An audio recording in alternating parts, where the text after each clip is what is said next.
Kowe prajurit kethek. Kowe mundur. Aja melu-melu. Kowe ora duweni dosa aja dadi korbaning Kumbakarna. Aja nggawa mrene tetunggulmu Prabu Rama Wijaya. Mundur.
Kaya gunung Kemulutung Sang Kumbakarna ingkang kinaraya dening para mahewu-hewu arewanda.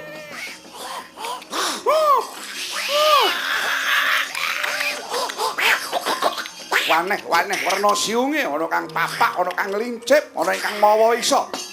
Pramila senajan sapra pintenipun Sang Kumbakarna rumaos prih karana keringet campuran tatu. Gempung manahe Sang Kumbakarna. Para wanara dipun kipataken samya nebih amlajar kanthi limbung ana ingkang nyabet panging wit-witan rempok saknalika ana ingkang bentur watu pecah ndase. Ana ingkang kejebur haning balumbang kelelep mati saknalika. Kaya babadan pacing geger mawrahan jroning palagan.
Kunjang kanjeng langit lapa katon katonir kincang ngawis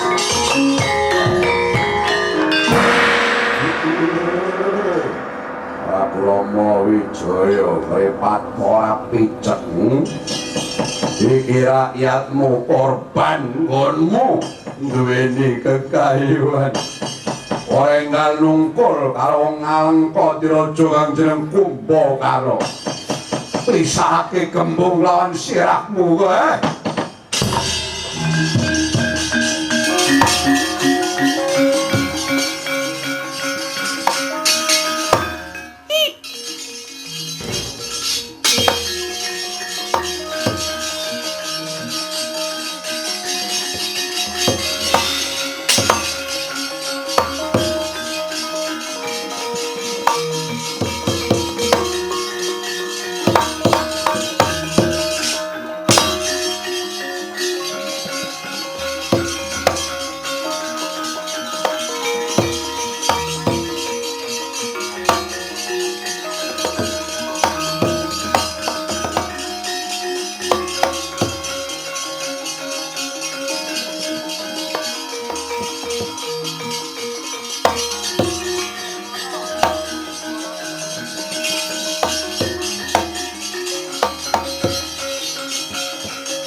dening utamaning nata Merabudi Bawalaksana arsa netepi pangandika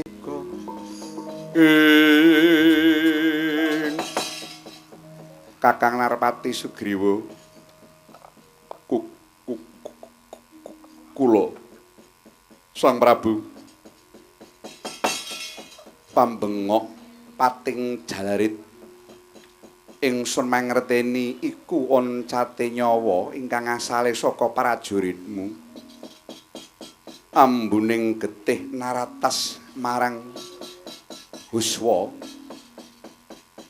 tuwuh korban nganti maewu sing merintah kowe iki paperangan sapa? Mboten enten sinuwun. Wong ora ana ingkang merintah kok jumangkah. Wong urip ki men pilah, endi ingkang merintah, endi ingkang den perintah. Kalamun sira bakal ngriwuk kempul perkara-perkara ingkang diasta dening pemerintahan, madega sira minangka dadi tetungguling pamarentahan aja mung bengok swara njegok kaya swaraning sono ajeg nyun pangapunten ingkang kathah Usmana ingkang esi urip Tambanana ingkang wis padha mati kuburen anut kapercayane dhewe-dhewe lan sira Kakang Narpati Sugriwa mlebu menyang Pante Usada Tambanana tatumu. Nggih, sedika westaken dawuh.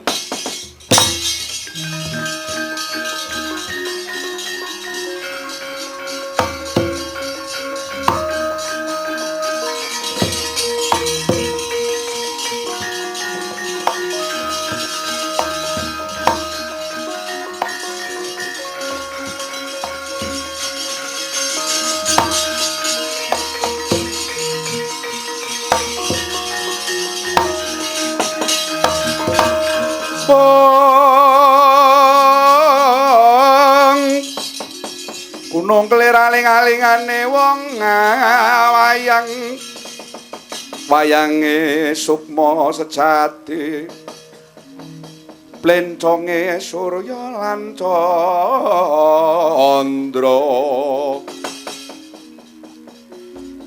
Yayi Lesmana nuwun wonten dawuh tinimbalan Kanjeng Kaka Prabu Parjune Narpati Kumbakarna ingkang dina iki bebasan wis ngendelongake kencenging barisan Arewanda. Manurut panemumu sapa ingkang kuwaga nandangi si Kumbakarna? Kaka Prabu parang matur wonten ngarsa apa duka. Kumbakarna menika salah setunggalipun kancing kegiatan Prabu Dasamuka. Kinten kula saklumahing pesanggeran Swelogiri mboten wonten ingkang saged miwah sagah ngunduraken kridane Kumbakarna. Namung kejawi dipun pendhetaken saking setunggal petarangan mboten wonten sanes namung kajawi paduka keparang misuda dumateng Raden Gunawan Wibisana supados mapakaken kridhanipun Raden Kumbakarna Kanjeng Kaka Prabu. Sigra kang bala tumingal kan sampwasa met kali Yayi Gunawan. Wonten dawuh Kanjeng Kaka Prabu. Sira maju ana dawuh.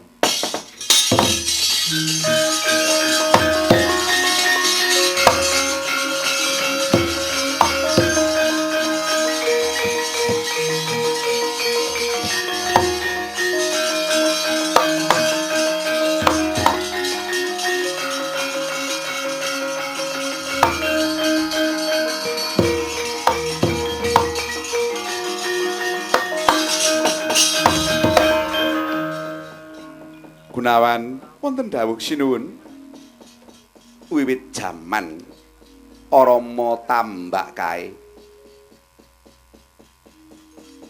cubriyaning Narpati Sugriwa lan para rewanda ingkang ora padha seneng marang sira Siadi nganti sprene durung ilang ingkang tak karepake Kakang Narapati Sugriwa lan sak pendereke kuwi padha aragu-ragu apa bener Gunawan Wibisana ki mbelani Prabu Rama apa mung apus krama apa mandar sira iki tiba kosok balen lumebu aning Swelogiri mung arep ngaco marang kahanan jarak perkara gawe onar mula kang seko iku perkara iki kudu dibeningake carane ora ana liya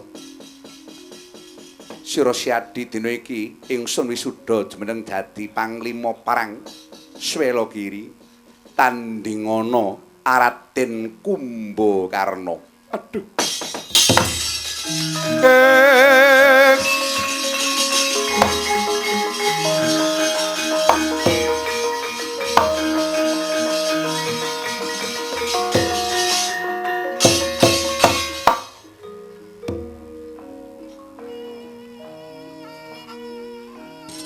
Duh sinuwun jimat pepunden kula.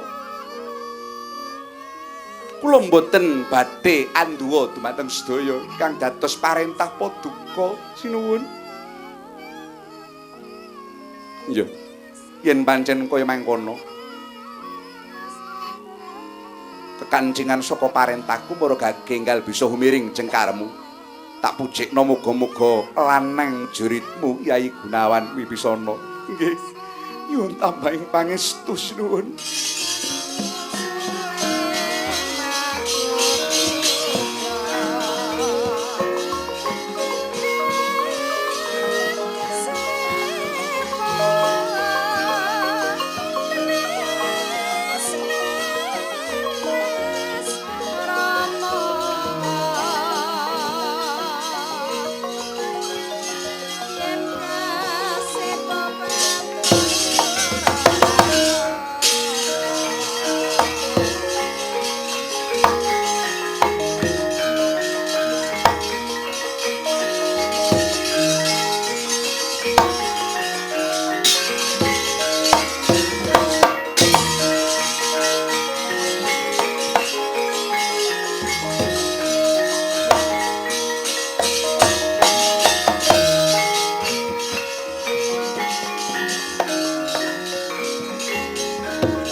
Oh Kakang Semar.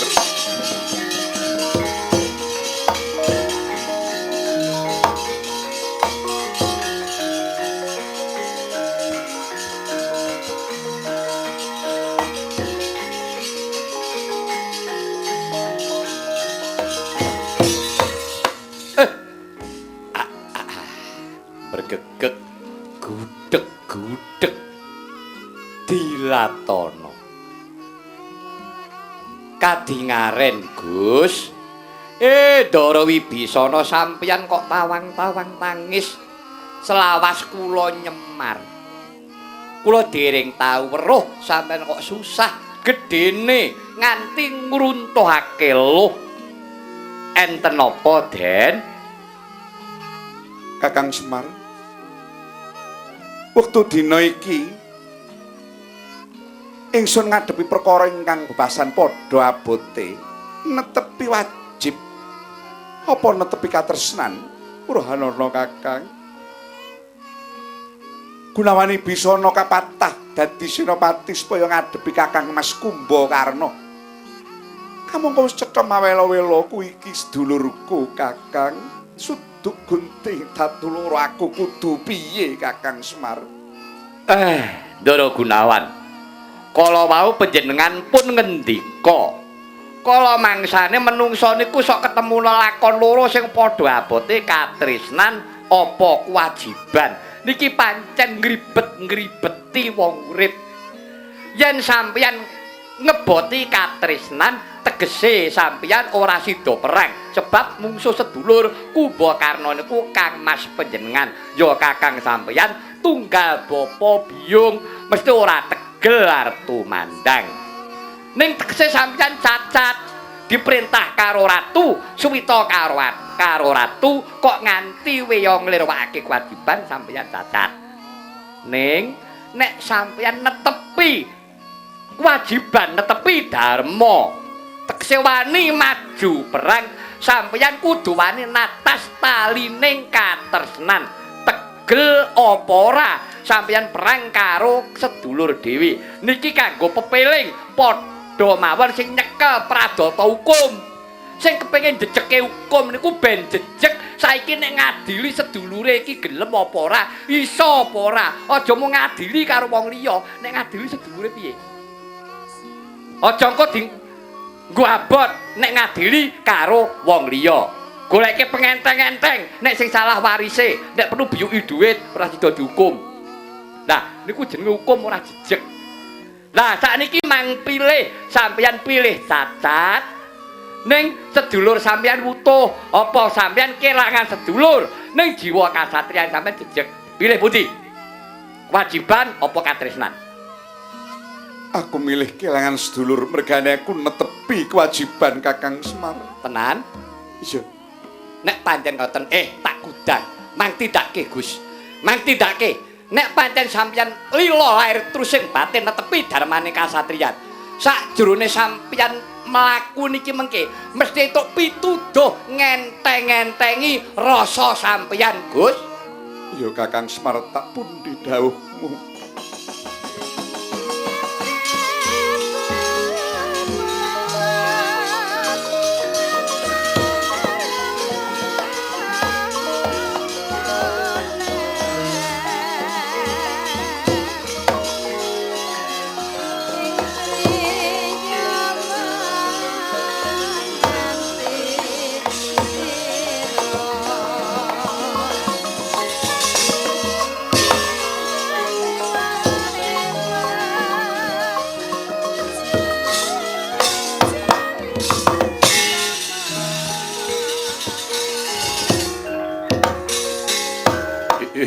Ayo amuk-amuk Suramrata Jayamrata nyatane ora ening sing wani mapakake kridhaku kabeh para munyuk para bedhes temekaning pati endi Rama Wijaya endi Lesmana ayo papakna si Kumbakarna ora-ora nek tinggal loncat gelanggang colong playu lho Kakang Kumbakarna. Hei, Gunawan!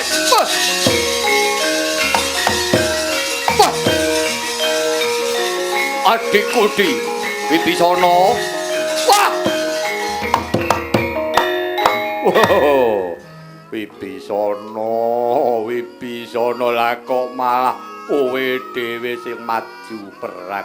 Piye Gunawan? Paripaksa Kakang.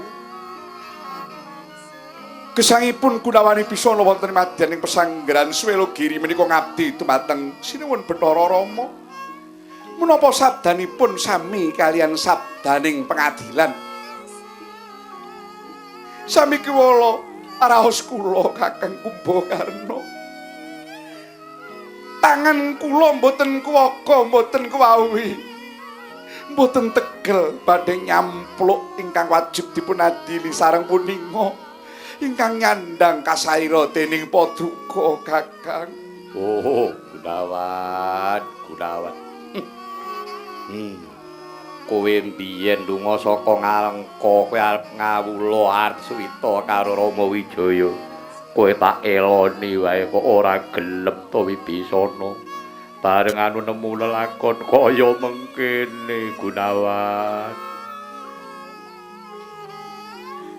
Kakang Kumbakarna. Piye Yayi? Menapa to sababipun dene wekdal semanten? Paduka kula penggak nderekaken jengkar kula sowan Bathara Rama amargi wonten ing jagat menika boten wonten srengenge kembar, surya kembar menika boten enten. Lan malipun ingkang rayi dereng kinanten katampi kalian Sinuwun Bathara Rama. Senadyan to nalika semanten sami-sami antawisipun Paduka kalian kula sami-sami mboten sarujuk dipatang tingkahipun Kakang Dasamuka. Nanging ingkang rayi mrayogakaken sumangga pados dalan piyambak namung emanipun inggih ndelalah pungkasaning dedalan menika pinanggih wonten ing paperangan Kang Mas. Kula nyuwun ing samudra pangaksami, kula nyuwun pejah Kakang Kubakarna. Lancar Gunawan, tak rasa wis ora ana gunane ya dinggeketun marang lelakon sing wis dilakoni. Wong nyatane lelakon kuwi adile ya mung dilakoni. Tak rasa Gunawan Wibisana kowe bener pun Kakang ya bener. Nadyan to ngugemi marang benere dhewe-dhewe. Ya wis yen pancen mengkono Gunawan, ayo ngetokake jiwa kaprawiran. Ora ketang aku karo kowe kudu peperangan. Piye Gunawan? Inggih. Menawi mekaten saderengipun kula jemangkah kula ngaturaken sumangga ming pangabekti kula mugi konjuk wonten ngarsa paduka ingkang perlu dipun catet wonten angen-angen panjenengan kalian kula Kang Mas. Garis ingkang sejajar menika salaminipun boten badhe pinanggih. Iya pancen bener. Sumangga sewang abdi dumateng jagat raya menika kersanipun sing gawe jagat ingkang badhe biji panjenengan kalian kula Kakang Mas. Iya aku wis ngerti pancen bener kuwi ra ana telu siji benere dhewe, loro benere bebrayat tekse benere wong akeh, telu bener sejati ya kuwi bener tumraping Gusti sing gawe urip. Mula dene iki mung kari netepi benering bebrayat. Ayo Gunawan padha ditindakake bareng-bareng di. Sumangga kula dherekaken wonten ing paparangan Kakang Mas.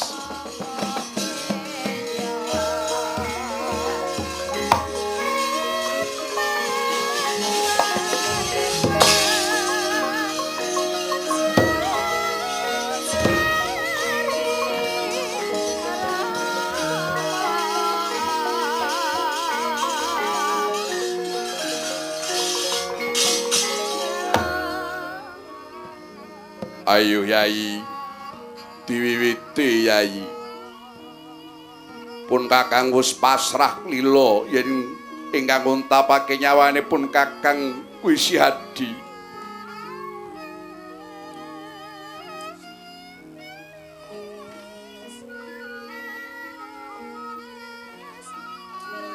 Duh Kakang Mas nyuwun pangapunten. Mati kuwi.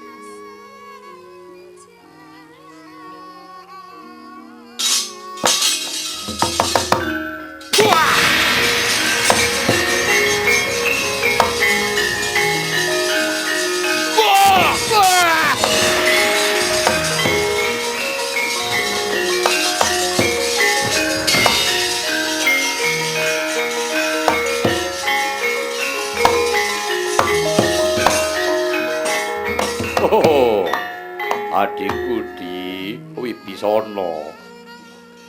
Tak rasa ora ana gunane Yayi. Aku karo kowe padha peperangan iki ibarate gegambarane merangi tangan landesan dengkul. Kurang-kurang bejane aku karo Si Adi Sampyuh eneng paperangan sing seneng mungsuh. Mula Gunawan bener Si Adi kowe ngabdi karo utusane Adil, kowe ngabdi karo Sri Rama Wijaya ingkang bakal mangrurah satru murka. Kudune pun Kakang sing ngalah, aku tak ngalah. Wibisana tegese pun Kakang lila ndisiki bae marang alam kalanggengan. Nadyan ana ing Madyapada sing kebak penandang iki padha dilakoni nanging Wibisana muga-muga aku karo kowe besok ana ing delahan bisa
Waduh. Ya, ya. Ah. Aduh. Wah.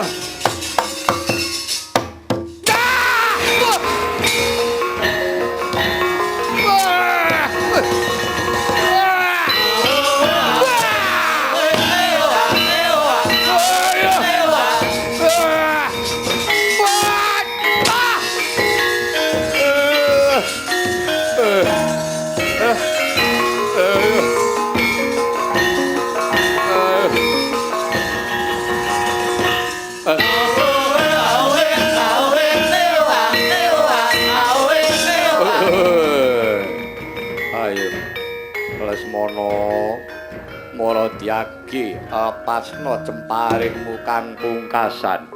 Aku wis rila, wis legawa bali marang tepet suci. Aku wis ora iso nglawat. Pedhot tanganku kiwa tengen, putung sikilku kiwa tengen. Ayo, tibakno pusakamu tak tampanane. Ora bakal tak endani. Aja ndedawa kasangsayaku. Lesmana. Aku mung nindakake wajibku Mbakarna.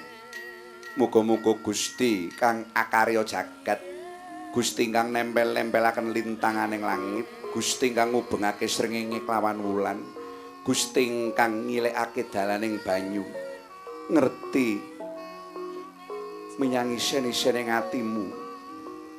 Kumbakarna, Iya, tumata lair kelawan batin, ayo tumuli enggal wengakna lawanging swargamu. Tumuli pethuken malaikat panjabut nyawa. Arsomat kang jagat